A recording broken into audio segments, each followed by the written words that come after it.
أعوذ بالله من الشيطان الرجيم.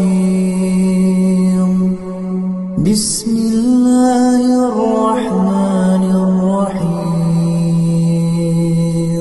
لا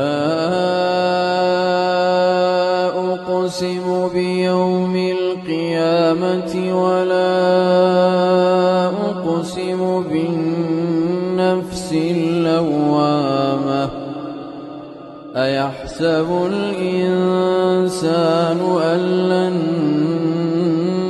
نجمع عظامه بلى قادرين على أن نسوي بنانه بل يريد الإنسان ليفجر أمامه يسأل أيان يوم القيامة فإذا برق البصر وخسف القمر وجمع الشمس والقمر